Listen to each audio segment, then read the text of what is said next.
Hey, everybody. Hi. Well, it's great to see all of you. We have a really nice group of people here. I think we had 104 registered and then a whole bunch showing up. So thank you for being here. It's really excited to have you here. So I'd love to welcome all of you. I'm Sonia Miller, if you don't know that by now, and I'd like to welcome you to this brand new webinar that I've never done before. It's actually been a number of years since I've done a free class to the general public. And so it's really exciting. And this is actually the first time I've done it through a webinar, through Zoom. I spent a number of years doing teleconference calls on audio, so I had that nailed down. So I really thank you in advance for your patience with me while I figure out the technology.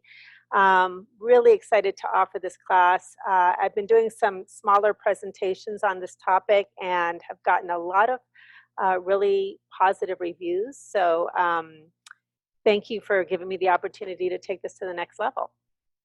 So this class, as you know, is Receive What You Want, 3 Hard Work Habits You Must Unlearn to Release Struggle and Welcome Your Fulfillment with Ease. So before I get started and dive into the actual content, just a little bit of logistics. This class is going to run a maximum of 90 minutes. So the first hour is just content and teaching.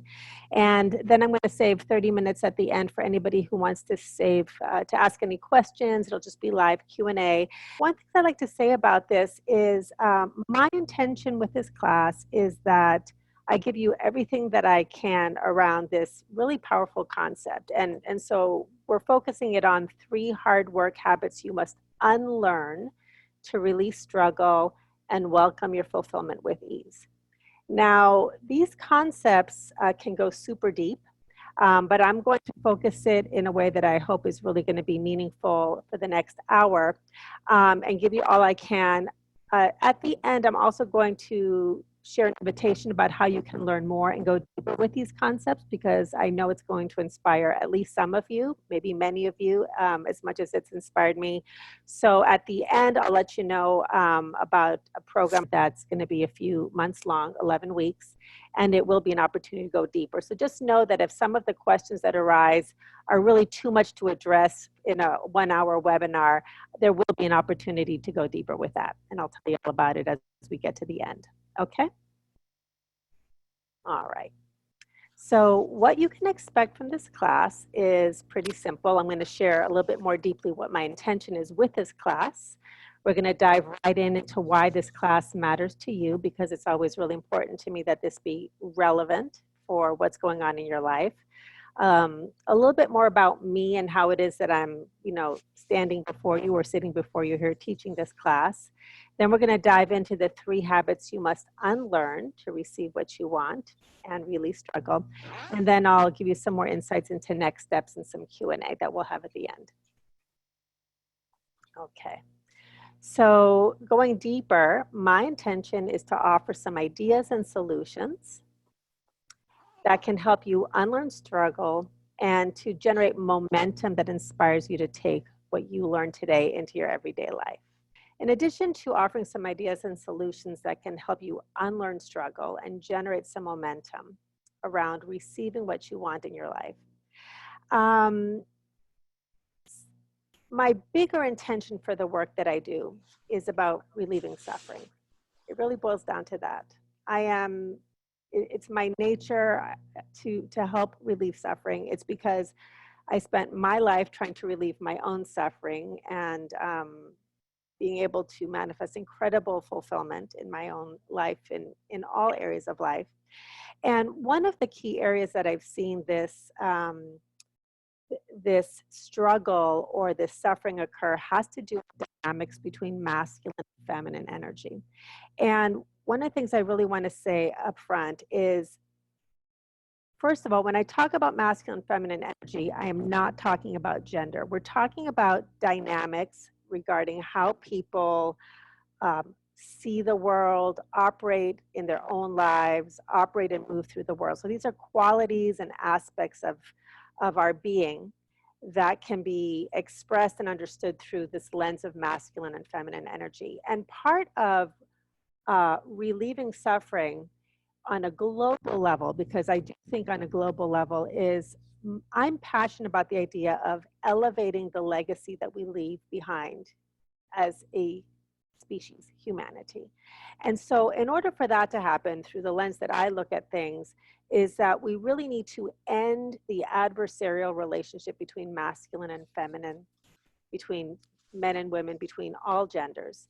And so I wanted to say that up front, because as I dive into masculine and feminine, without that sort of clarification, it's easy for some people to get worried that I'm going to be making their gender or their nature wrong, or to get defensive, and nothing could be further from the truth. I am humanity's greatest fan, masculine, feminine, however one identifies himself, whatever qualities you relate to. And so I just really wanted to clarify that before we go any deeper, okay? So now to you. This class, for it to be really powerful, I really want it to be relevant to what's happening in your life. So if you haven't already done so, you had an opportunity to download the handout. And I'm actually going to just create some silent time for you to contemplate and write down answers to these questions. All right. If you already did the worksheet, then I invite you to just kind of settle in with it and see if anything more comes to mind as you sort of give yourself a chance to connect with thinking about your life in the next 6 to 12 months. In the spirit of this class and a new way of looking at things, I'd like you to go beyond goals and intentions. And as you think about the coming 6 to 12 months, I'd like you to think about what is it that you are ready to receive into your life. So think and write about that. And then as you continue, what is it that you think needs to happen for you to receive this? And then finally, what is preventing you from receiving this? Or what do you think is preventing you from receiving this? Now, as you look at your answers, I want you to take a moment and think about the next 6 to 12 months and these personal aspirations that you have. Look at what you have on your paper. You can even close your eyes and imagine the next year. You're ready to receive this.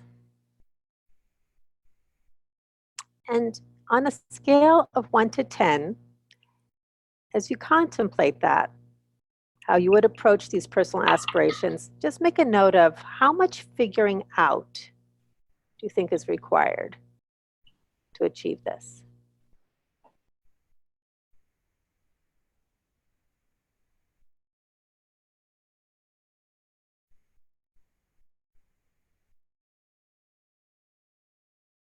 And then as you consider how you'd approach these aspirations on a scale of 1 to 10, how much overcoming is required? Challenges, obstacles that you might think you need to overcome, internal, external.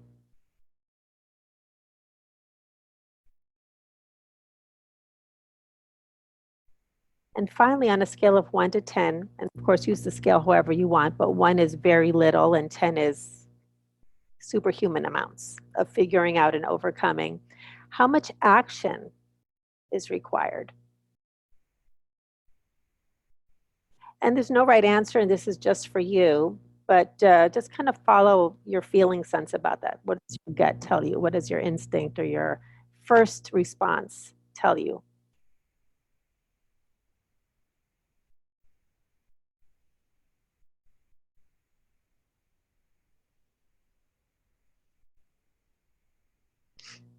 So you can just jot those down or make a mental note.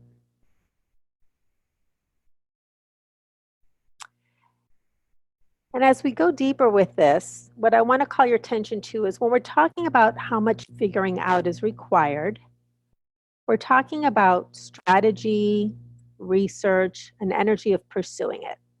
Whatever these aspirations are, you need to figure it out, come up with a strategy, research it, pursue it. That's what the figuring out is about. And when you think about how much overcoming is required, there's sort of a conquering energy to that. Requires like you need to win or get over something or conquer something. You might even feel like you're competing with something internal, a personal demon, maybe something in your external world, conditions, people, something needs to be overcome. And when we're talking about how much action is required, what we're talking about is about your physical energy, your strength, and your stamina. A whole lot of physicality, taking action that's required. Now, if we were in a live class where, maybe exercise, which is usually how I do this, or more Q&A, I'd be asking you more about this, but this is designed to kind of point you towards some new ways of looking, the ways that you approach your personal aspirations, okay? And so what this all lends itself to is this figuring out, this pursuit, this overcoming, this conquering, this action really is speaking to a masculine model of manifestation, okay? So a masculine model of manifestation has to do with what we think about, what we pursue, and what we do. And many of us are very, this class is about unlearning. We've learned very well, not all of us, but the vast majority of us have learned very well how to approach our personal aspirations with a whole lot of thinking, a whole lot of pursuing, and a whole lot of action. Okay, so there's a lot of reason for this, and we're going to go deeper with it, but it's usually because we've been rewarded for it and validated for it, and it's kind of how what we're taught cause and effect is all about. If I want to create an effect in my world, then I have to do the cause piece of that, which is taking action. And most people think that action is essential, is a non-negotiable for getting things manifested in our physical world. Okay. However, there is another model of manifestation which is just as powerful. It's the feminine model of manifestation. And this has to do with that which is perceived, received, and revealed. So if we're going to unlearn struggle, I want to go a little bit deeper about what exactly is struggle, okay? So very simply, we struggle because we go against nature. Anytime that we're going against nature, against that which is naturally occurring in life, it's going to be hard work. Okay, what's natural in the autumn is for the leaves to fall, okay? Going against that natural falling process where what Mother Earth wants to do is have those leaves be, decomposed and go back into the earth. That's the natural way. What's unnatural is to try to pick up all those leaves and go against that, go against the falling. This is hard work, okay? There's infinite examples of how going against the nature of something, going like upstream, like the salmon that go upstream, I'm assuming that's probably hard work for them rather than going downstream. Okay, so we struggle when we go against nature. Okay, now the reason we go against nature, I just actually went back and added this. If there's a willful reason for it, that's just because you want to, okay? But giving people the benefit of the doubt, the struggle that happens sort of unconsciously is simply because we don't know any better.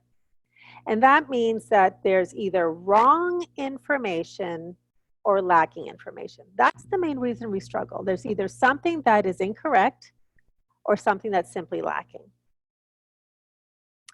Now, nature, the way life is set up on this planet, is a whole and balanced expression of feminine and masculine energies. Okay, for any of you who are familiar with the yin-yang symbol, that is the symbol that represents the balance of all of these dualities, the light and the shadow, the mind and the heart, the doing and the being, the masculine and the feminine. So that's nature. That's when it's all balanced and all as it should be, It's whole and it's balanced. Okay. So when we experience, express, and embody this balanced wholeness, receiving is easy. When we go against nature, receiving is hard work. So I think that the best way to really begin to make this really tangible to how this shows up in our personal lives is I'm going to tell you a little bit about my own personal story. All right, my own story about feminine and masculine energies and how they play out in my upbringing, what's brought me to what I'm doing today. And it's got two purposes. One is it's going to give you more information about this whole topic today, but I really want you to listen to the story. And as you do, I'd like you to reflect upon your own life and feel free to write some notes down, okay? And think about, contemplate, reflect on what were the messages that you got about feminine and masculine energies growing up, okay? Whether by direct messages from your home life, whether it was from school or church or community, okay? Whether it's something that you directly heard or something that you observed.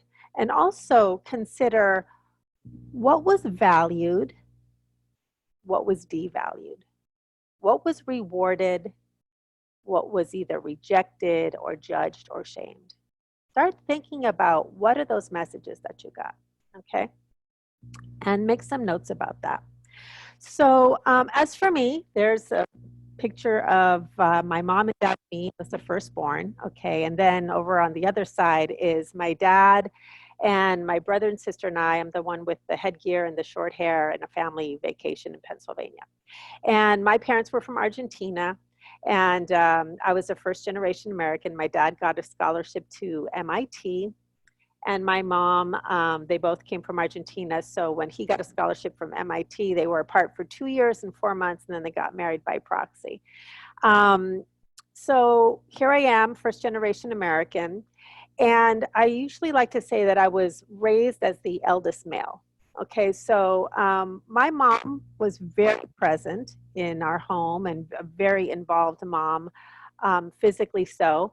But the person who really impacted me the most was my father in terms of my psychology and as far as the emotions around, as far as how my emotional upbringing was, I basically felt like I was sort of exposed to kind of two ends of the spectrum. Okay, my mother basically was emotionally sort of arbitrary and all over the place. Okay.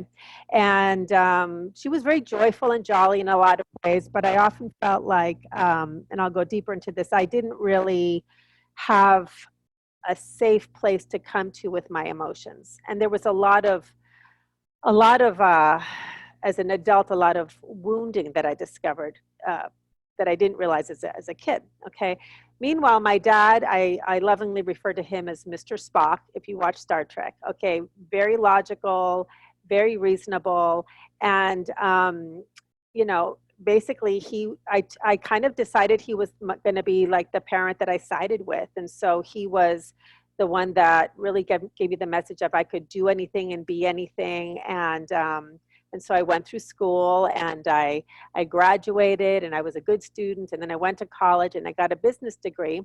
And when I was exploring what I wanted to be, you know, when I grew up and when I was exploring, you know, what I should study, it was always about what was practical. Okay. So I got my business degree and my father said, you know, you got to get a job and be self-sufficient. And meanwhile, my mom, who later in life went to college and she took some courses and she worked and stuff like that. I didn't have a lot of respect for her. And I realized that some of that very strongly came from messages that I got from my dad. My dad told me, don't be emotional like your mother. Okay. And my mom also came from this sort of traditional Latin sort of upbringing. And so she was, you know, here she came from Argentina, was trying to figure her way out in the United States. And you know, I was raised in the 60s and 70s. And so the women's movement was happening. And so there was also input about masculine and feminine energy, right? So anyway, I become a stock and bond trader. I become an assistant vice president at the age of 24. And I am just pursuing success and achievement as hard as I can. And I was really, really good at achieving. What I was finding, though, was at the same time that I was really, really good at achieving, internally, I felt like I was dying a spiritual death. I was so unhappy.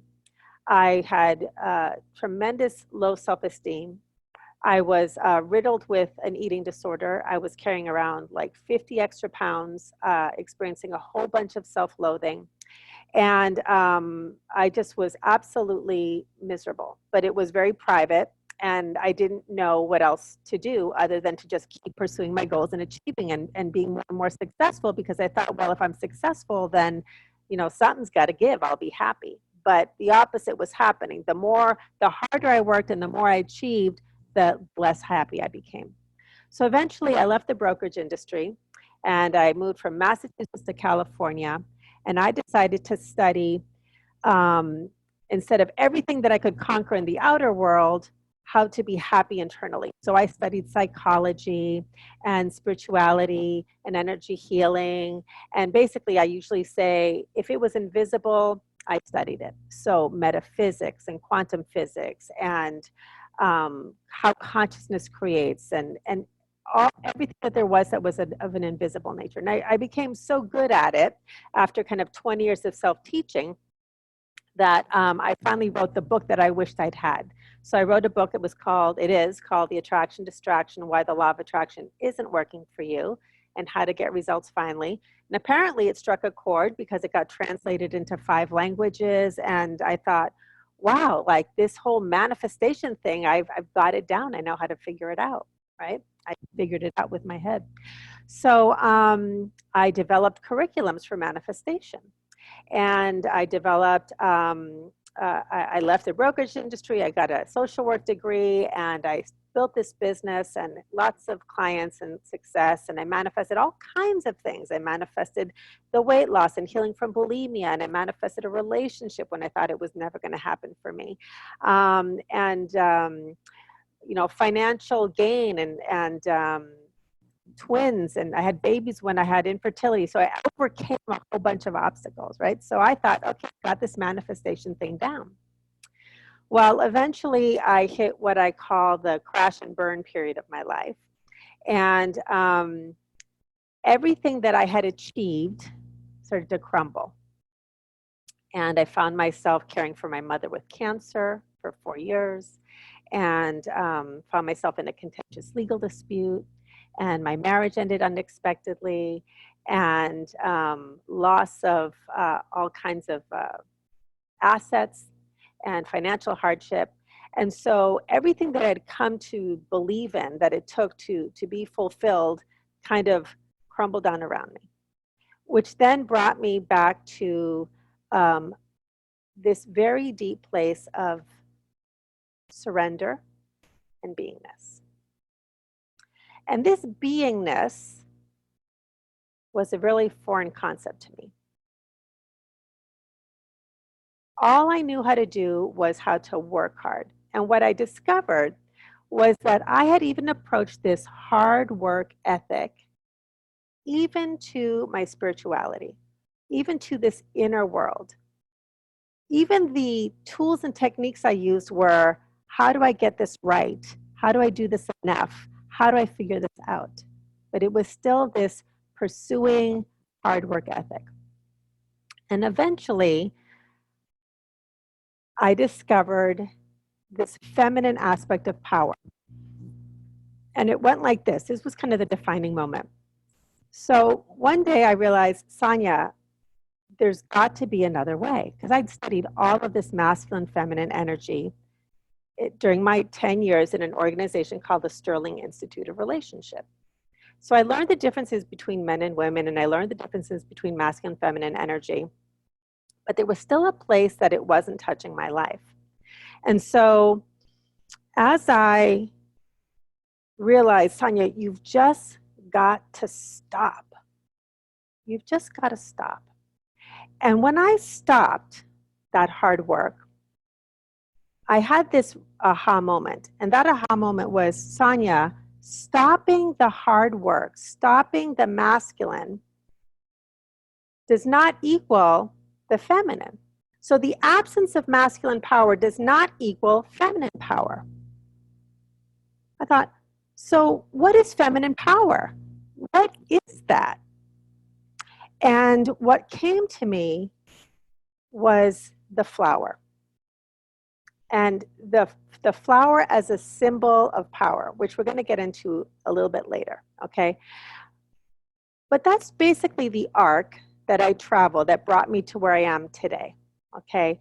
Through this work, I have tapped into the feminine model of power that is all about being, that is so much not about hard work. And as we move through the 3 hard work habits that you must unlearn, you're going to have an opportunity to really start to explore how this can be for you in your life. Now, the flower is a really good symbol for women. For men, that's not going to click so much, probably. Okay, and this is, as Allison Armstrong, one of my favorite relationship coaches, talks about, when I'm talking about men and women, it's most men most of the time, most women most of the time. But I invite you to look at the 2 symbols we're going to talk about. One is the flower, and for men, it's the farmer.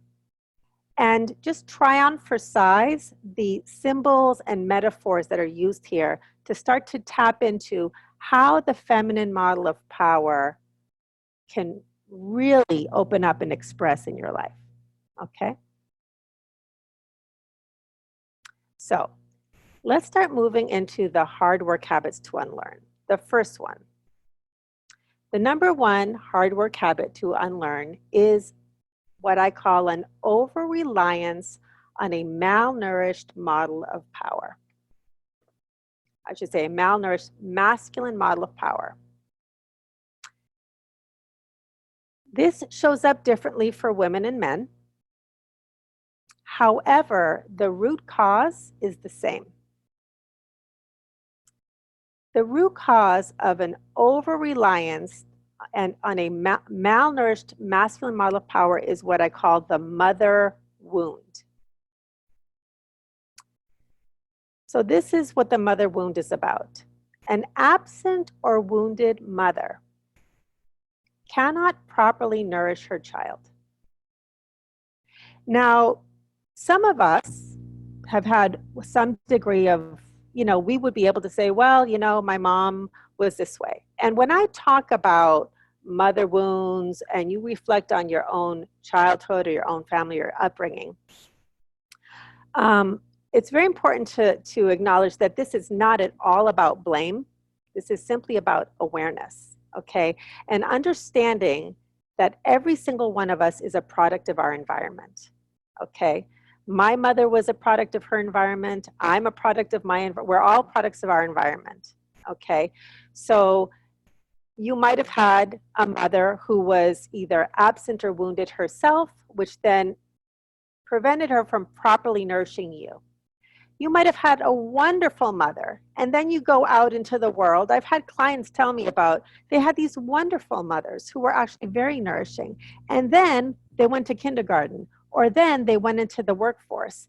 And the rest of the world, their environment, their workplace, their communities, maybe their churches, didn't have the mothering energy that could properly nourish them. So now they were hitting up against this kind of mixed message between what they got at home and what the world at large was doing. So I come from this belief and this observation that our entire planet is starved for mothering, for healthy, nourishing mothering.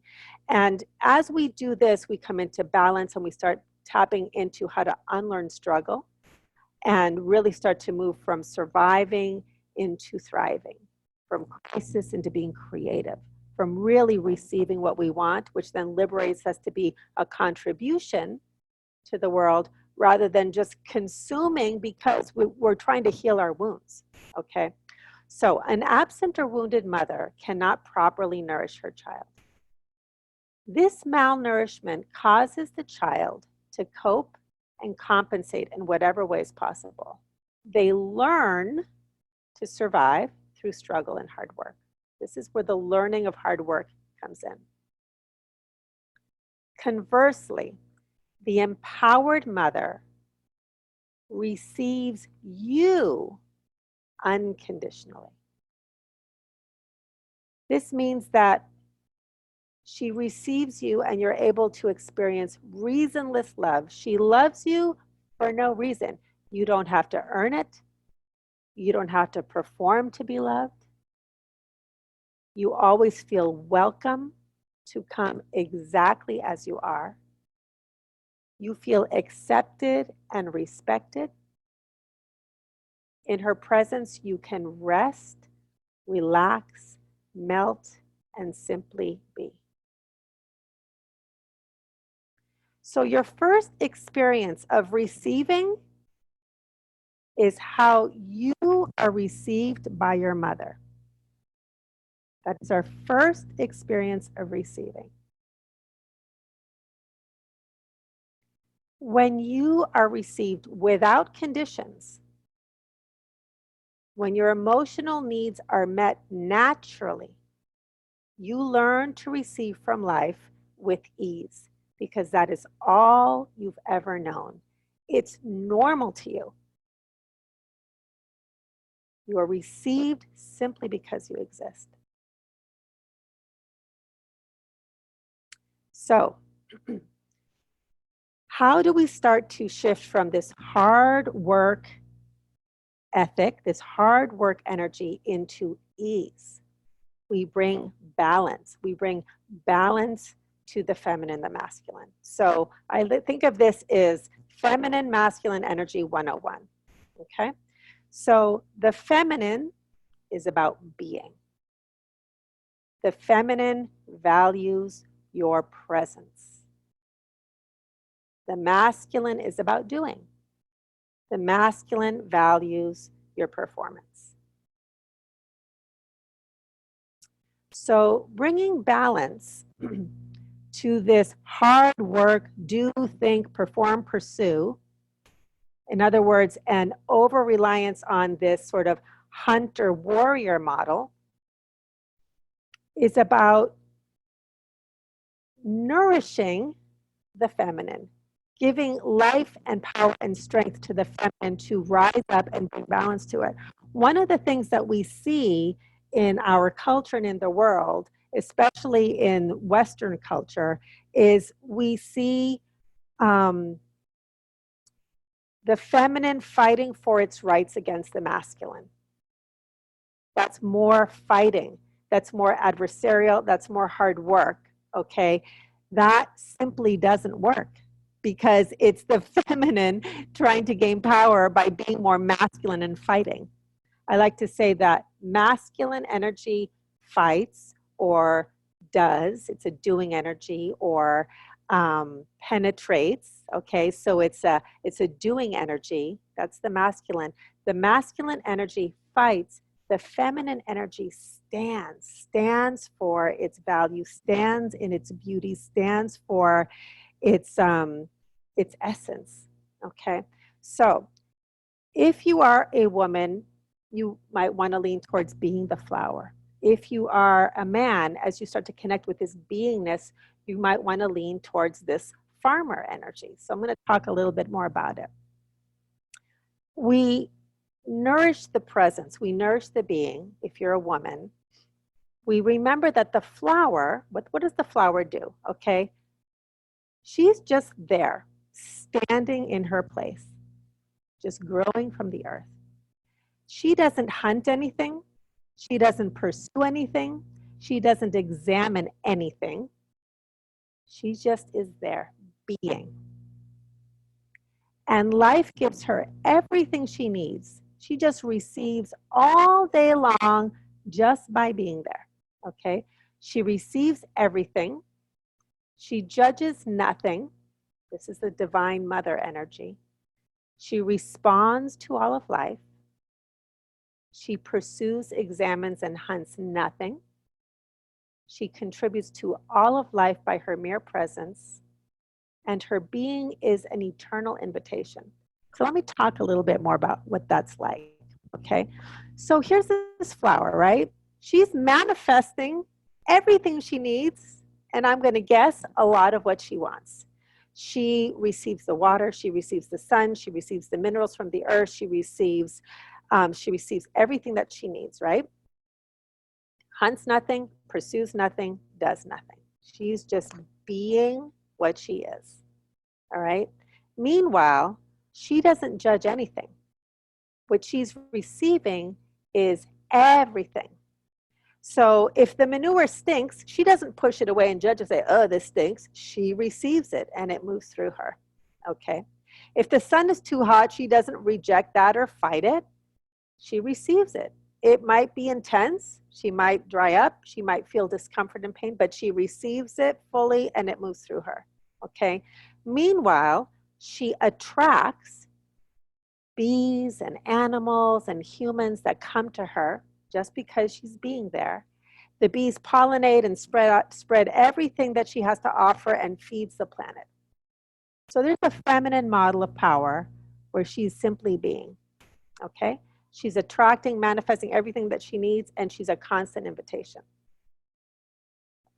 Now, for the farmer, okay, for the man, men are, their psychology, their brains, they're wired to be provider, protector, and procreator. Okay? Provide, protect, procreate. Now, when the masculine is malnourished and there's an imbalance, okay, this protector, provider, and procreator cannot discover its wholeness. There's aspects of being that didn't get nurtured. So what happens is whatever aspects of provider, protector, procreator that got validated, that the man now is over relying on, gets distorted. So then we have hunting, pursuing, and conquering becomes the energies or the activities that are over relied upon, okay? But there's other aspects of providing, protecting, and procreating that don't get the nourishment they need. And so when a man starts to come into balance by presencing this feminine energy, the divine mother, discovering that, being in a discovery process about that, he brings balance to this hunting, pursuing, and conquering energy by claiming, cultivating, and communing with his territory. What is his territory? It is himself. It is his beingness. So like the farmer who stakes the claim for his territory, he doesn't hunt anything. He doesn't conquer anything. He can't make the rain come, right? He can't make his harvest grow. He can care for it. He can protect it. He can procreate by planting the seeds, but there's as a space in which he does enter, he penetrates, but he enters his space and creates that feminine place of receptivity where he can relax, where he can commune with what is arising from the earth, what is coming from the atmosphere. And what the farmer does is he now can contribute from his dominion, from his territory, because this added dimension of nourishment, he's now allowed himself to be nourished, can now come forth in his self-expression. Okay? So these are ways that we can look at how do we fortify the feminine for a man and a woman to start opening up to receiving with ease. This now leads us even more into hard work, habit number 2 to unlearn, okay? The second thing that we need to unlearn is incorrect ideas about what receiving actually is. So this is what receiving is not, okay? This is also something that comes out of an over-reliance on a malnourished or distorted model of masculine power.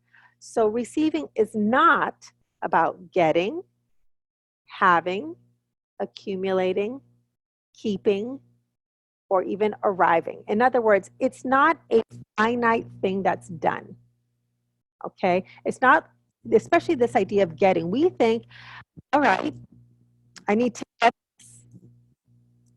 But once you've got it, what do you do with it? Okay? That's not what receiving is, but it's what most of us think about. So this we need to unlearn and replace this idea of receiving with a brand new definition. Okay? Receiving is, however, a state of being, a state of experiencing, a state of feeling, a state of flowing through you, and a state of awareness. Okay, so let's go back to the flower and the farmer. Okay, the flower receives the sun, it moves through her, and it does release. It is transmuted and it does what it came here to do. She drinks up the water is received, okay? And then as it moves through her, the fullness of the blossoms, all that she's to become is revealed. So the feminine model is about receiving and revealing, receiving and revealing. And it's always moving through. It's something that is experienced, okay? Furthermore, if there isn't an element of moving through you or release, you can't, that is not receiving. You cannot receive. Okay. So one really simple example of this is a sponge. Okay. If you were to take a sponge and it's dry and you want to receive water, you put the sponge on the water, it's received. Okay. Now it's got the water, got it, have it. Can it receive anything more? No. It has to release the water. So the water is either squeezed out by you or you set it aside, it dries out, the water's released into the atmosphere, and now it's ready to receive more. So that element of release, that element of movement is essential. Okay? For the farmer, the masculine model, okay, very same sort of a thing. As the farmer works with his territory, enters into his territory, which symbolically is the farm, but in terms of his inner being, okay, it's about creating this space where he can receive whatever arises within him, in his awareness, in his thoughts, whatever arises in his life, okay? And he has the capacity to experience it fully, okay? Just like I envision the farmer who goes into his plot of land, okay? And he's claimed his land. He may actually, because he's now got this feminine energy of safety, of receptivity, there's nothing to war against or hunt against or figure out, he may actually now lay down on the earth and commune with the earth. This is almost like a mystical sort of a thing that can start to open up as a man opens up to his sensing, in the same way he may experience when he was a little boy and he climbed on his mother's lap and he could feel and sense and commune with this energy of nurturing. Okay, this is a deeper experience that is felt in the body and in the being that is beyond just acting out in the physical world. Another example that I really love for men around nourishment and beingness and experiencing is, and if most men that I know have had dogs, not all of them, but you either have a dog or liked a dog or had a pet growing up. Now there's an experience that occurs when a boy and his dog are together. And assuming this is a pet, there's a understanding of each other's power. There's a mutual respect. There's also a safety that allows there to be an experience and a relaxing into and a nourishment that occurs simply by being together.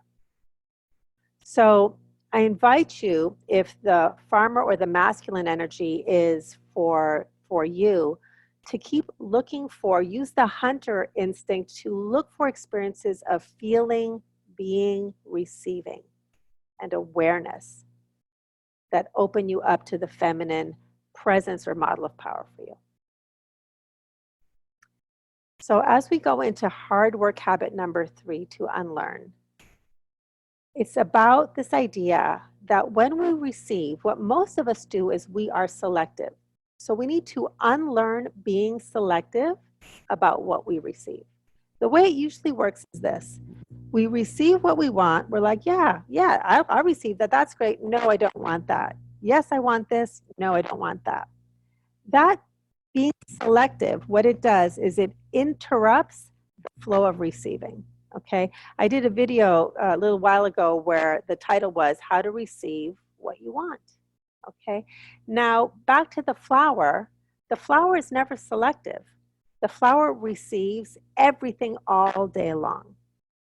And what happens is when we think about how do I receive what I want, we tend to be focused on the thing that we want. But what's more powerful and what brings ease is, how do I receive? How do I be a great receiver? How do I experience and perceive whatever is arising and allow it to move through me? Well, one of the things that we get to practice is unlearning being selective. Now, one of the reasons that we are selective is because if we receive something we don't want, what do we do with it? Well, our nature is to push it away, to resist it, to fight it, to conquer it, to overcome it. But when we learn how to actually allow this to move through us, just like the sponge receives the water and then releases it, just like the flower receives the water and it moves through her, just like the farmer who receives the elements of Mother Earth and the sky and the water and the earth and the crops, right? And is always cultivating and cycling through the seasons and harvesting and contributing. Everything is moving through, okay? So when there's something that we don't want, we don't fight it, we surrender to it and allow it to move through, okay? And what that does is 2 things. One is, if you get something you don't want, okay, yes, it can affect you. One of my favorite sayings is, pain is inevitable, suffering is optional, okay? Discomfort, pain, drought, a cold, things can come that we don't want. But as we allow it to move through us, it will pass. And then the next thing comes and we receive that. And the next thing comes and we receive that. So learning how to, as a number of teachers have told me and taught me, you observe, don't absorb. You receive, you let it move through you. That skill, as you unlearn being selective and learn how to receive everything and keep it moving through you, allows the flow of abundance to show up with ease in your life. So, the practice of receiving, which we're going to talk about, let me just do a quick time check. Okay. The practice of receiving is all about being. So to the degree that your beingness was neglected, devalued, rejected, judged, or shamed, your doingness will want to take over. Your mind will think it can't be this easy and seek to figure things out. Your body will ask, what do I do? And seek to take action. Unlearning happens when you replace something that you've practiced and learned well with something different. So learning to receive with ease requires practice. And because it requires practice, and it's something that is really quite foreign to us, what I wanted to do is actually first give you some inspiration before I teach you how to do this, okay?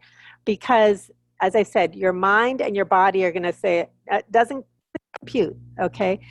But I want to give you some real-world examples of the kinds of results, manifestations that students of mine have experienced by practicing the tool of receiving that I'm going to show you. So here's some real-world manifestations from practicing receiving. Money. One student was practicing the tools over the course of a few months. And at the retreat that we had around receiving, she said, I just got off the phone and I manifested a $13,000 tax refund. She didn't do anything. She just received it. Okay. Another client of mine who'd been battling with this funding issue on a project for a number of years, actually 3 years, when she finally really understood how to let go, that release part of it. I remember she told me on the phone, she goes, literally within exactly 48 hours, I received all the funding I needed for my project.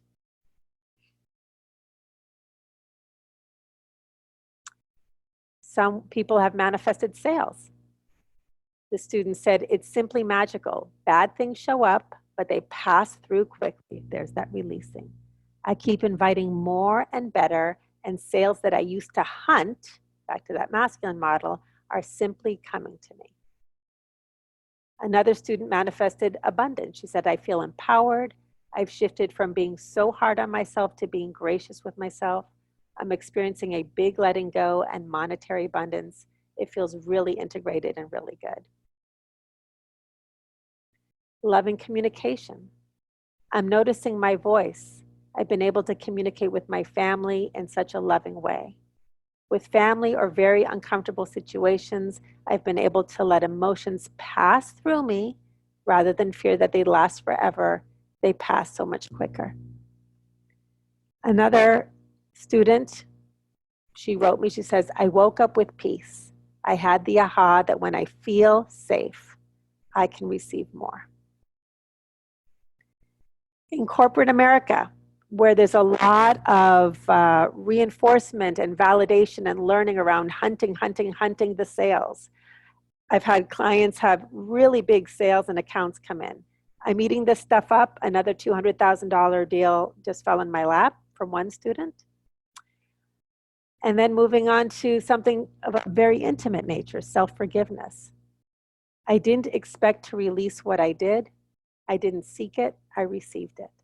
The clarity of this understanding is profound for me, and I'm able to forgive myself, fully forgive myself. Not for that night, for I didn't do anything wrong, because she remembered a trauma, but for all the times I wanted to say no and I didn't. Unbelievable. I'm not afraid to face these issues. I feel safe. And job opportunities. I'm amazed at the job opportunities that opened up. I didn't expect it. I got clear that I don't like my job, that it's time to go. After a big emotional release, I had an overwhelming sense of peace, relief, and joy. I feel a lot of gratitude and excitement about what's to come. So the feminine aspect of manifestation that makes things easier absolutely produces results. But it's counterintuitive if you've been well-trained and well-learned in the masculine. So here is the practice of receiving. Very simple, profoundly powerful, and it takes practice. I use the acronym ALI. So as something is appearing in your inner world or your outer world, you become aware of it. Awareness of what is presented, that's the A. You notice what's arising in your inner world or your outer world. L stands for let it be. So let it be is about offering no resistance, no figuring out, no conquering, no examining, no nothing other than allowing it to simply be here, okay? Some ways that you can explore this is experience it fully. Simply be with it, observe it, listen for a message, say yes to it. You can say, I see you, ask what it has to say, ask what it wants, ask what it needs. It will do what it came here to do. And finally, I is invite more or better. You can ask the question, how does it get even better than this? Or what else is possible now? So if you are playing around with the flower symbol, okay, you relax into the flower. The flower is aware that the rain is coming. She notices it's arising. She lets it be. She experiences it fully. And she invites more better. She's just an invitation. Okay. The farmer, okay, cultivating his territory. Awareness. What is arising? Okay. I'm aware of the fact that I need it to rain.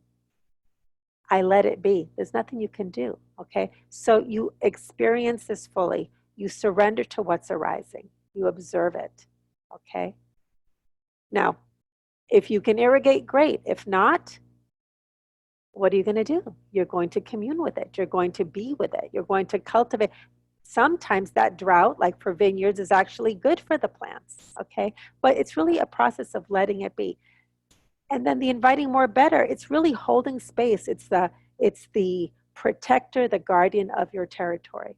When we're talking about on a personal level, it's about noticing what's arising in your inner world. Thoughts, emotions, sensations, assumptions, judgments. I'm aware of this. I let it be. How does it get even better than this?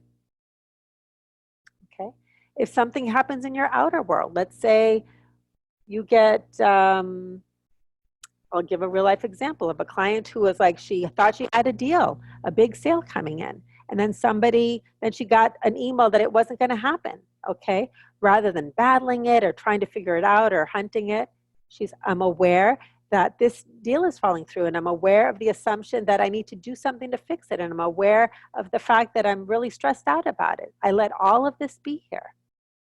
I let it be. And inviting more or better. How does it get even better than this? The invitation for more or better is about allowing this to move through us. Okay. And the thing to know about ALA is it isn't necessarily sequential. These are all states of awareness that you simply allow to be. And they could be simultaneous, or you might become aware of something and then just sit with it for a while, letting it be. And then it passes and it releases, and you invite more or better. Simply internally with this kind of self-talk. So let's go a little bit deeper with these reminders about receiving. So I talked about the sponge. I'm also going to give you another example of receiving as we breathe. So I invite you to just take a moment. Now, inhale. Now hold it. You've received the air. Can you receive any more? Nope. And now let it go, release. That release is essential. And now you can receive the next breath.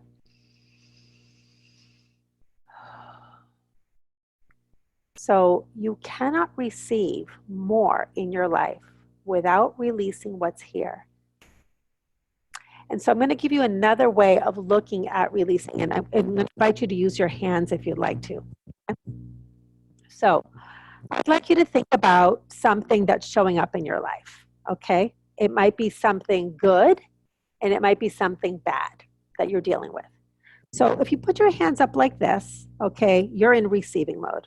I receive this thing, okay? Now what usually happens, let's say I'm just gonna stick with money because it's kind of a universal thing, okay? But it can be love, it can be weight loss. Actually, all of those things are things that maybe you're trying to lose weight, maybe you're looking to manifest more money, so you got a sale. Something's happening that you wanted, so you receive it, you're like, yay!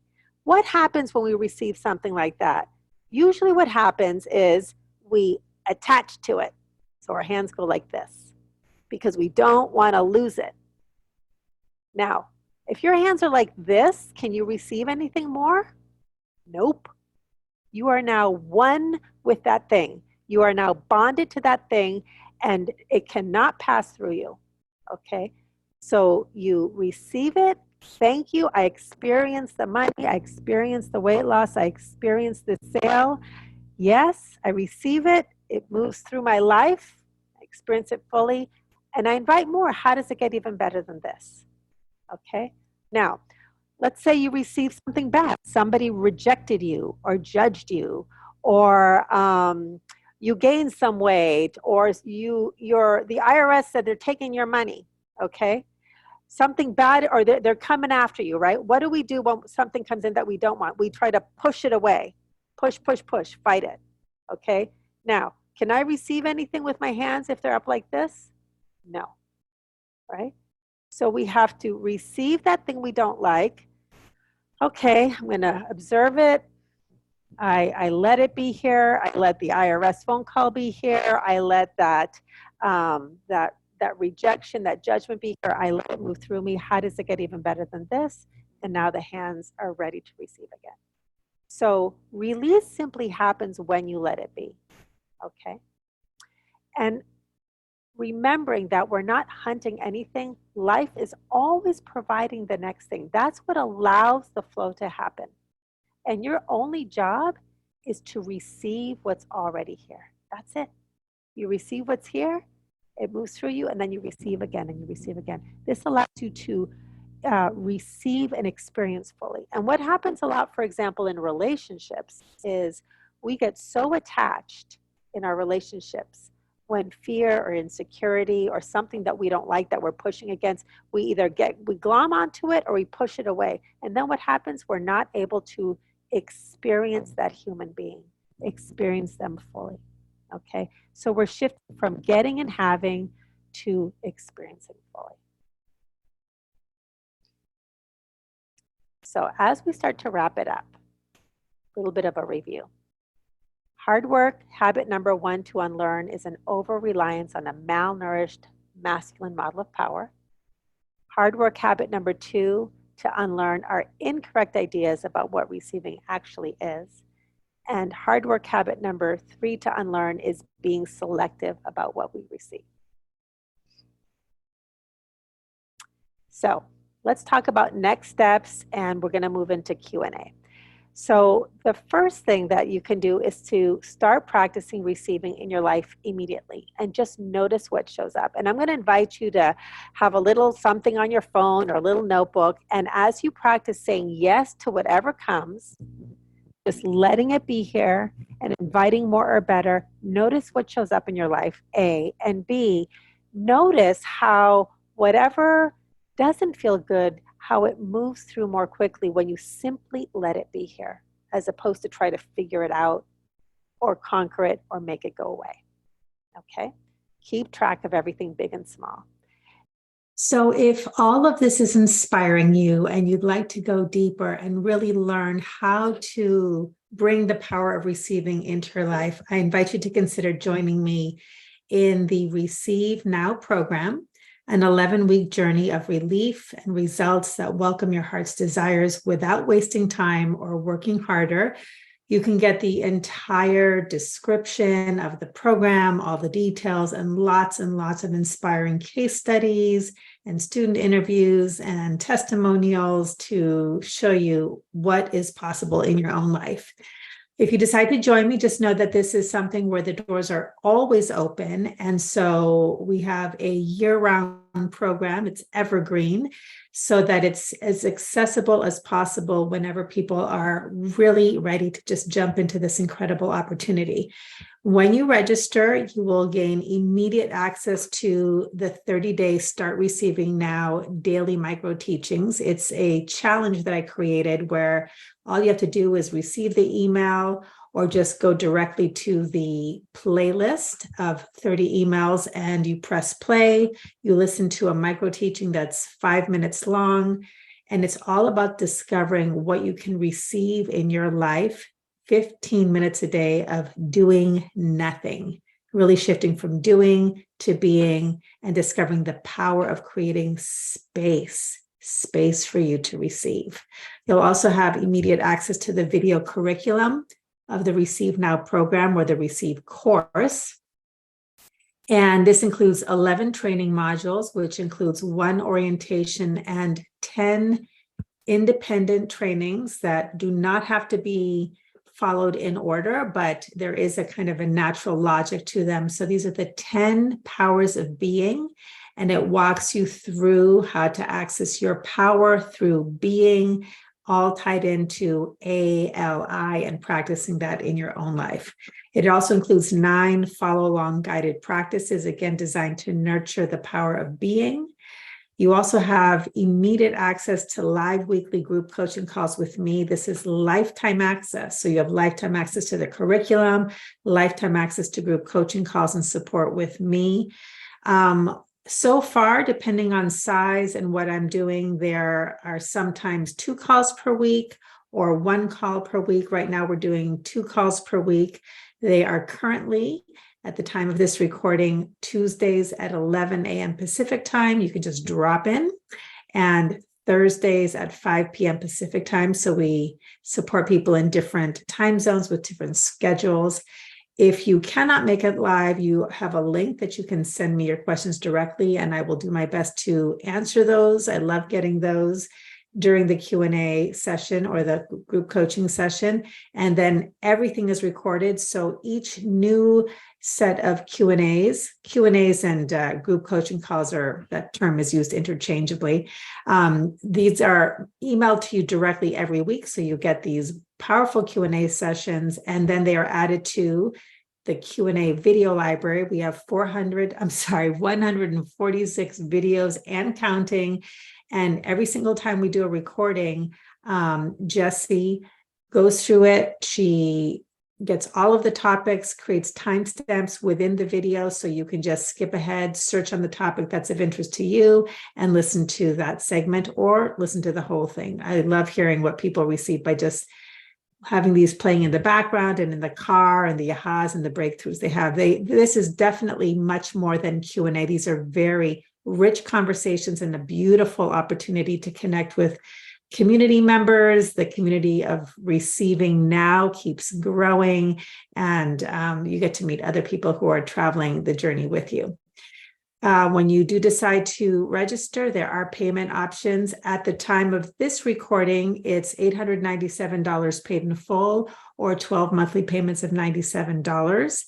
And if you have any questions at all, you can contact us at customercare@surpassyourlimits.com. So I've inserted this to update this class for the most current information in 2023. And if there's any new updates, we always let people know about that. You'll also have access to all kinds of bonuses that I keep bringing forth into the group to keep making it as powerful as possible. So you can always go to the receivnowprogram.com to get all the latest, or contact us at customercare@surpassyourlimits.com. Also, feel free to stick around for the Q&A session because we've covered some really good topics there and even gone more deeply into the 10 powers of being. So let me unmute the lines now. Hi, Sonia. Hi, who's this? This is Lisa. Hi, Lisa. Thank you so much. I love this. This was awesome. I'm totally always amazed at your wisdom and all of it. My question for you is, I was just wondering about, I was in tuning in, intuiting everything, but I had a technical question, I guess, is in the process of being this receptive, open flower that you're just allowing, are you also maybe harvesting in the sense of the farmer that's dropping the seed of your intention? Would that be kind of a way to look at it? If you wanted to kind of mix the feminine and the masculine, or where does your desire and intentional way of your desires, how do they come in to this place of, or are you just dropping it all? And it just, the desire is already there because it's there. Okay, yeah, that's a great question. So what I'm hearing you say is, so what do I do with my desires, the things that I want? Okay, that's great. So actually, and there's some women here who participated in the summer program in the retreat, where this is one of the modules where we go deeper into it in the New Year's program. But basically, when there's something that you really want, that you're wanting to manifest, there's actually 2 things that you're doing. Okay, and this is a subtle thing, but it's so powerful. Okay, the first thing that you're receiving is the want itself. So I receive, can you give me an Oh. example so it's more personal? Like, what is the desire, the intention that you're talking about?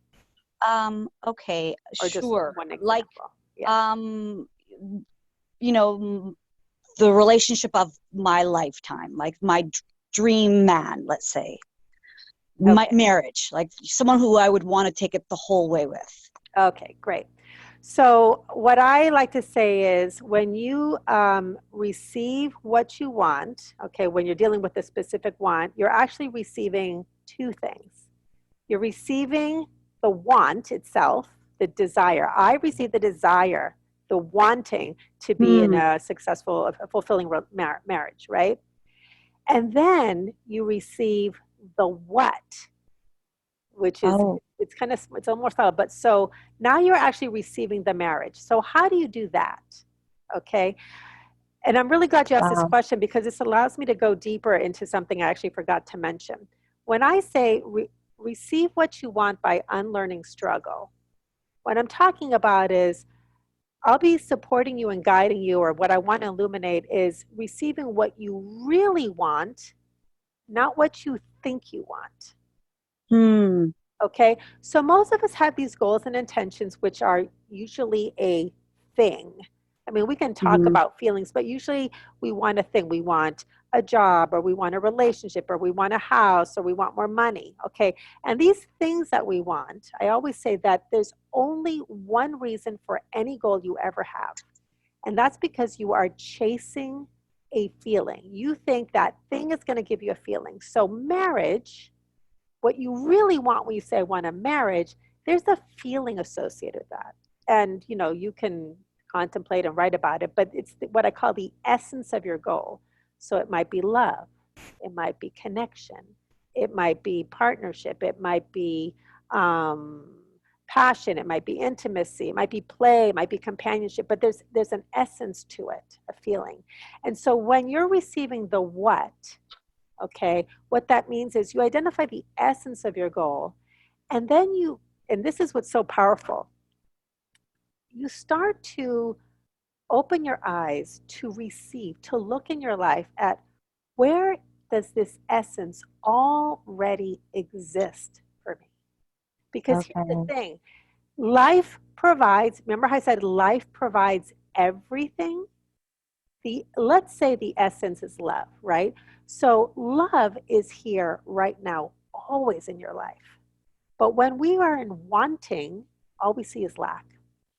Right. When we start to actually receive the love that's here, like really open our eyes to it, open up to receiving what's here, then and allow yourself to experience that love and let it move through you, it starts to expand in your consciousness. And as it expands in your being, your essence, that's the flower that blooms and blossoms and blossoms and blossoms because it keeps nourishing that which it is.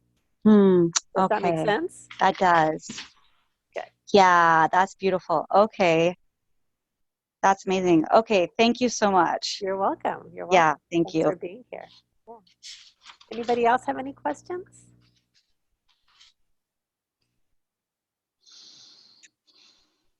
Hey Sonia, it's Nikki. Hi. Hi. I'm already so curious about what the what your Receive course entails. Could you just tell us what the 10 powers of being are to tantalize me? Yes. I'm going to have to look it up in my notes, though. Actually, you know what? I'm going to show you let's see if I can do this. I'm going to do it this way. The only reason I didn't have it here is because I have to finalize the website, the page, but I can pull it up. Oh, I totally 10 understand how powers. that goes. These are all S words. So I like alliteration, but this is how the whole course got downloaded. So it's 11 weeks. The first call will be an orientation, okay? Then we go into the first power of being is the power of stopping. The power of stopping. And I'll embellish a little bit, but basically what that means is in order to receive what you want, you actually need to stop wanting, which again, our brains go, right? But here's what happens. Our consciousness, our inner world creates everything. And whenever you are wanting, you create more wanting. Okay? So it keeps you in this perpetual state of seeking, which keeps you in a perpetual state of lack, which means you cannot see or receive what is here. So the very first module, the very first power is stopping. And I'm going to give you an awareness practice where you actually stop seeking. And for a full week, you stop seeking and you get to see what shows up in your life. It's mind-blowing. It's incredible what starts showing up. The second one is the power of the sacred. And the power of the sacred is where we start to look at everything in life is sacred. Everything. This deals with the being selective thing. So we start to see everything as sacred. Our thoughts, our emotions, the things we like, the things we don't like, the things that we reject, it's all sacred. So we start practicing that opportunity of receiving everything, like the flower receives everything, like the farmer receives whatever life gives the farmer, okay? The next one is the power of sight. This is where we're going to get to practice a little bit about when I give you this 3-step process, it's like, what does that mean? But now we go into awareness, ALI. How do we start to actually see what's arising? What is there to see, right? So the power of sight, which is what arises in the mind. Thoughts, images, concepts, assumptions, judgments. We develop the power of seeing what's arising. The next one is the power of sensing. And sensing brings us into the body. So we start to receive sensations in the body. And many of us can be so disconnected from our bodies. Okay, we feel something, whether we feel an emotion or we feel a sensation in our body, and we immediately, either if it's uncomfortable, we push it away, we don't receive it, or we go up into our minds and we don't receive it. So sensing and this work of receiving is the fast track is the body. It's somatic. So we do a deeper dive into that.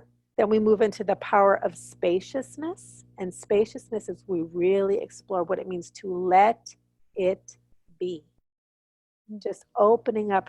The Divine Mother, the empowered mother, one of her qualities, and this is part of what we talk about in this module, is she has all the time in the world for you. And part of what happens, as Alison Armstrong talks about, she's one of my favorite relationship coaches, she talks about the masculinization of women. The more accountable and crunched you are for time, the less space there is for whatever arises. So we start to explore spaciousness. Then we move into the power of safety. And safety is one of the essential elements to that empowered mother. As we learn how to create safety for whatever arises, the things that are uncomfortable, that are painful, that are scary. Because what we usually do is if something scares us, if something angers us, if something feels bad, we push it away.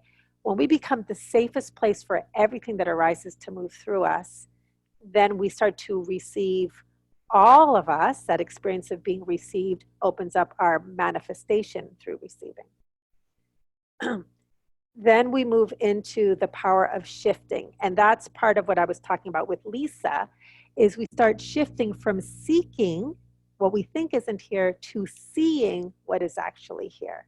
So we go deeper with receiving what we want. Then we move into the power of what I call soulness. So soulness is when you start to open up to your natural divine wholeness. And that's only possible. That wholeness is actually your true nature. It's how you are designed. But we can't experience our wholeness as long as we are holding some aspects of ourselves as separate. So as we receive everything with safety, we open up to our wholeness and we tap into our soulness. And then finally, it's the power of support. Because all of this, we are not meant to be needless or completely self-sufficient without anyone. This is about really communing with all of life, with other people. You know, one of the things that was very important in my journey was I learned how to discover the inner empowered mother within me by having the support of other people holding space for me until I learned how to do it. Because if you've never really had it, then you don't even know how to do it. It's that the absence is part of the problem. So part of it is when I teach this program, I'm holding space for all of the members. The meditations help you connect with that.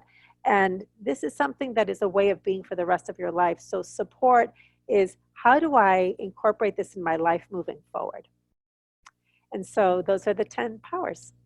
I love that. This sounds so good. Thank you for Great. asking. I'm glad I Thank had the you. opportunity to go over that. Thanks, Nikki. Other questions?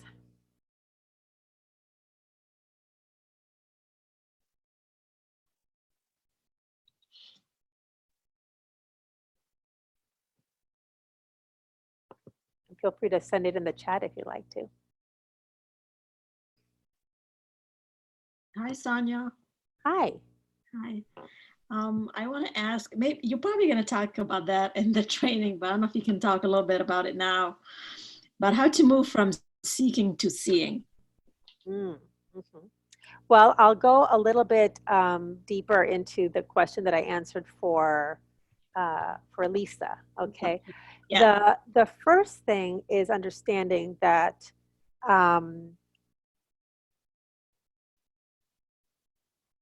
there is nothing missing in life. You already are whole and complete. Life provides everything. Okay. So seeing is less about the thing you want, okay? Because you could see the thing you want, okay? But what we're really connecting with seeing is the essence of what we want. Like I said, so for example, let me ask you, do you have a particular thing in your life that what is in the next 6 to 12 months, if you'd like to share something? And if not, maybe give me something hypothetical. No, I want to start my own business. Okay, great. My job. Okay. So when you think about your own business, Yeah. what is when you think about having your own business, but not just having it, but being successful with it, what is the essence of it? Like, what is it that you think this business will give you that you don't have now? Freedom.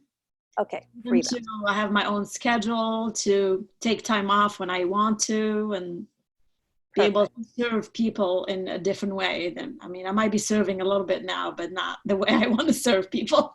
Okay, perfect. So what most people do when they think, okay, I need to shift from seeking to seeing, right? They think it has to look that way. The essence is freedom. But when you think of freedom, you think, I don't have it because I can't set my own schedule, and I can't serve people the way I want to, and maybe I don't have the money that would give me the freedom. So we have these ideas that the form is going to give me the freedom. Okay. What that does is it keeps you A, in seeking mode, and B, in lack mode. So all you can do is say, I don't have freedom. Don't have freedom, because all you can see is what's not there. Okay. Right, I don't have. Right. So, but you know the essence is freedom. Now, what you want to start to look for is, where do I experience freedom? Where do I already have freedom in my life? Now, here's what's interesting, okay? At the beginning, the best way to approach this is to be a detective, to have fun with it, okay? Because what happens is when you're used to looking at things in lack mode, lack has a gravitational force about it, okay? Whatever you've been giving your attention to, it's already developed. It's already been energized for you. You've already received lots of the idea of lack, so you're going to keep receiving more of it. So you want to take it on as a game and start looking at, where do I already have freedom in my life? Where do I experience it? Now, here's the best clue I can give you. You totally take it for granted. It's the things you take for granted because you don't see them. You might as well have blinders on, okay? So every time you walk out your door, total freedom to go wherever you want, okay? Every time you're constantly free. It's like, and you're like, so you're writing an email. I'm free to write this email, freedom of speech, right? I'm free to go take off my clothes and dance naked in my living room. I can do whatever I want. I mean, like, the truth is, you take the freedom that you have, which is everywhere, always, totally for granted.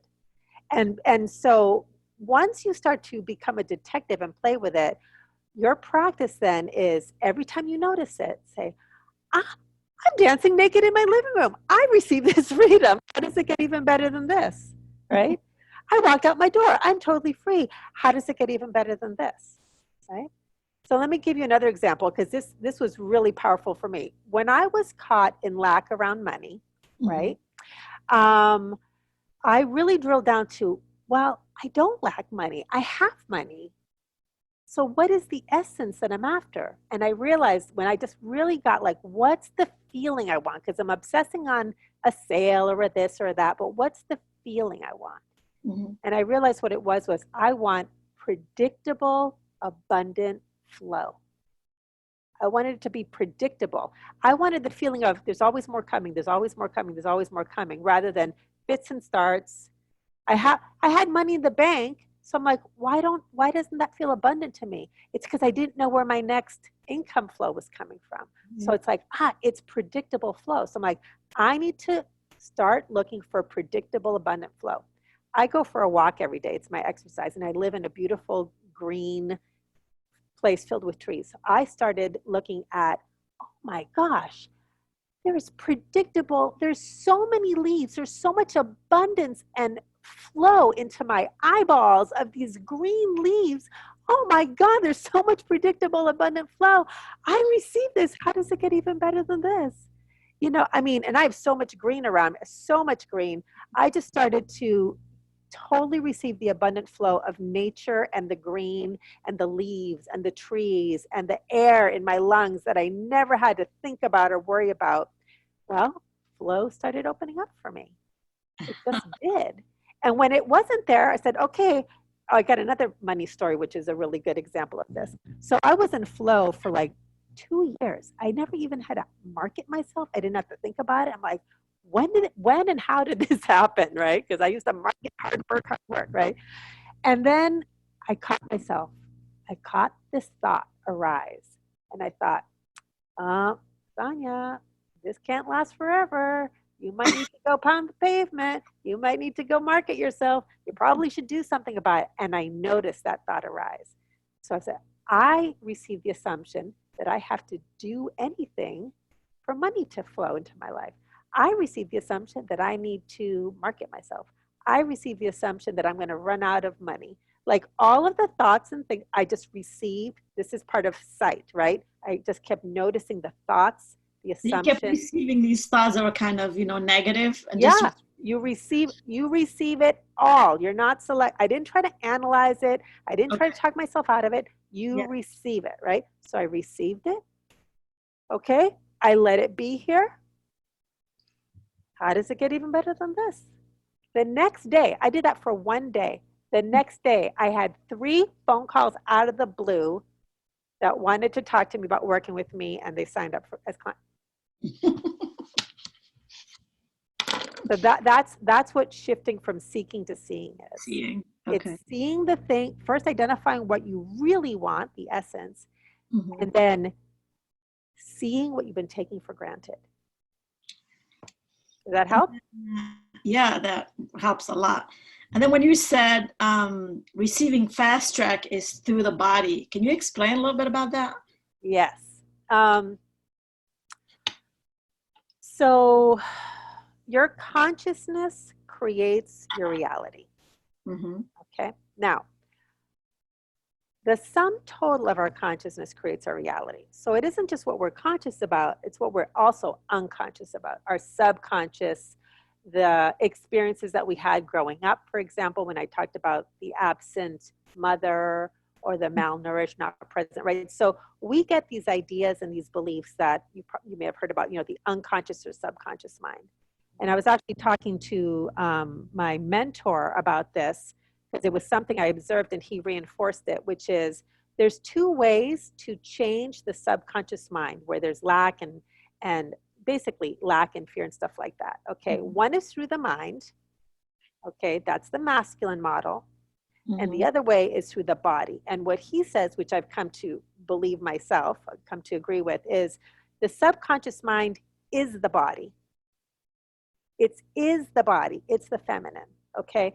So what happens is when we have a fear or a belief or something that's limiting us, okay, because we learned it or we just simply don't know, a lot of us approach it through the mind. If we have traditional training in manifestation, which is oftentimes this masculine model, it's we say affirmations and we do visualization and we act as if and we fake it till we make it and we try to convince ourselves and affirm and vision boards and do, right?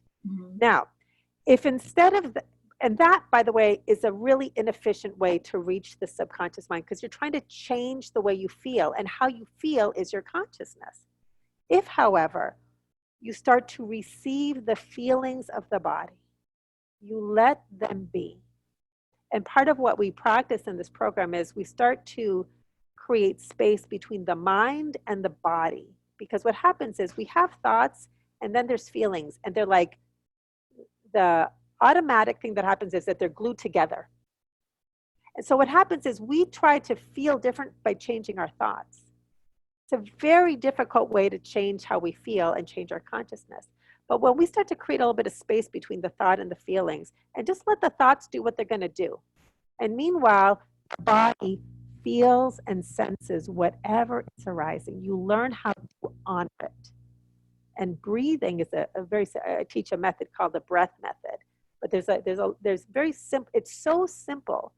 And here's a good way to describe what happens when we honor through the body, okay? A child is at the playground playing, falls down and starts crying, runs to mom, mother, divine empowered mother, okay? Now what the mother does is, in a healthy best case scenario, the mother receives the child, okay? And the child comes onto the mother's lap and cries and cries. Now the mother doesn't ask them anything or analyze them. I mean, this is again this ideal mother, okay? But in an empowered mothering sort of way, she just receives the child, receives all of his emotions. They're moving through his body. He's crying. He's shaking, right? It moves. It releases. Wipes his tears. She rubs his back. He walks and he runs off and he goes back to play. It released. She didn't figure out anything. He didn't figure out anything. Nothing got changed. Nothing got fixed. It moved through the body, released, and he was returned to his joy like that. Okay?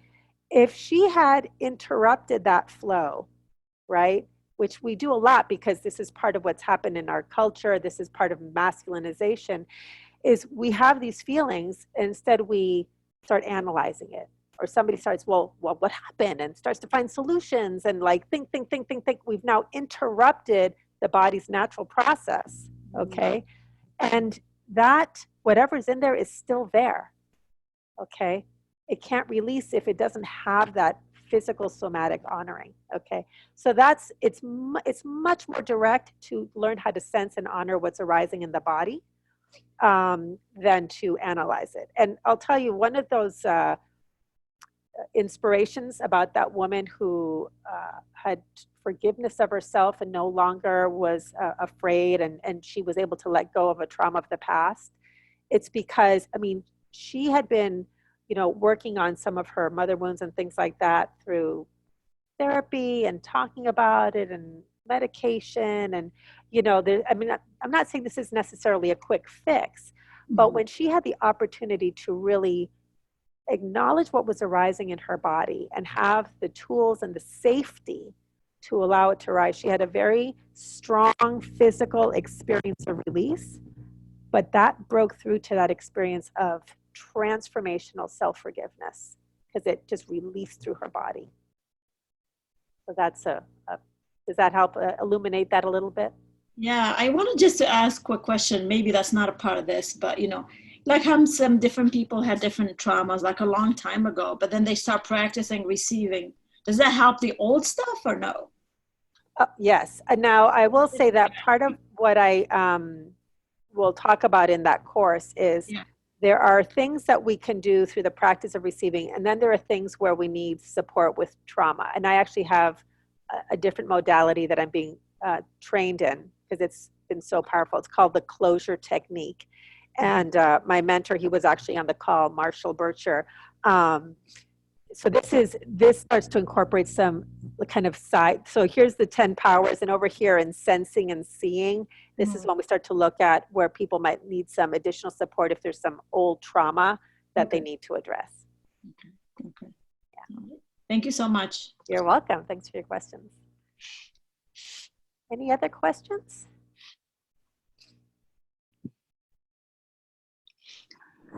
Hey, Sonia. Hi. It's KT. Hi, Katie. But so I'm curious, all of these, these students and their statements of the amazing things that happened. So does that mean you've already taught the course? Or my understanding was that this was a brand new course. It is a brand new course. So what I did was it's all like reverse engineered. So last year I decided I wanted to do a retreat, and it was called the Synergy Retreat. And I did it with some women who have a community in Texas and a couple that came in from California. And so this is at the beginning of the year, and the retreat was like, when was it? I forget. Last month, I forget what date it was. November. It was in November. I'm like, oh, wow. Well, I don't want them to have to wait for like 6 or more months before we do anything. So I thought, well, I'm gonna do some prep work, and so we had 4 months of phone calls twice a month. And I decided I'm going to do a deep dive into receiving. And it was just following my intuition. So we did this deep dive into receiving, and the course was called the Synergy Program, and it laid the foundation, the groundwork for this retreat. Well, I honestly had no idea it was going to be as powerful as it was. And I was really literally, I was receiving the course as we did it. I was like practicing what I was teaching. And I did not have it all planned out. I was just literally receiving inspiration all year long for the retreat and the course. And then it was so profound. And then the retreat was off the charts profound with even more breakthroughs that I came to realize, okay, I've got to like synthesize all of this and take it to the next level. So the way I'm teaching the 10 powers is new. And what I'm going to be doing is, my intention is to offer this course. We'll see how it unfolds, but offer this course as an ongoing program that's available. It'll be, someday maybe I'll record it, but this one will be live. And then for anybody who is interested in doing the retreat, I'm going to do a retreat, and then this course will be a prerequisite for that, because what the retreat does, and here's the thing about receiving. The thing that makes it this powerful is that receiving is an experience. It's that simple. And until we shift from receiving as a thinking thing and a getting thing into an experiencing what's here thing, we're really kind of living in they're two separate worlds, okay? So this course, through the meditations and these powers of being, begins to practice of really experiencing receiving. And then for people who really want to take it to the next level, when I do a retreat, it's me who's holding space. And the reason I decided to do it that way is, I've been working with women for a really long time, and most of them are masculinized, high-achieving, high-performing women in corporate America. Not all of them, but that's usually what I attract. And so these high-performing, high-achieving, masculinized women are amazing at producing what they produce at work. And they are so tired, and they are working so hard, and they are so burnt out, and they're so ready to unlearn struggle and feel more powerful. It's kind of like the masculine can only take you so far anyway. So A, how do I be more powerful? And B, how do I work less hard, right? So we get on these calls, and they they do their thing and they have these great results, but there's always some of them that just really have a hard time stopping the first one and creating space. This work is about space for you.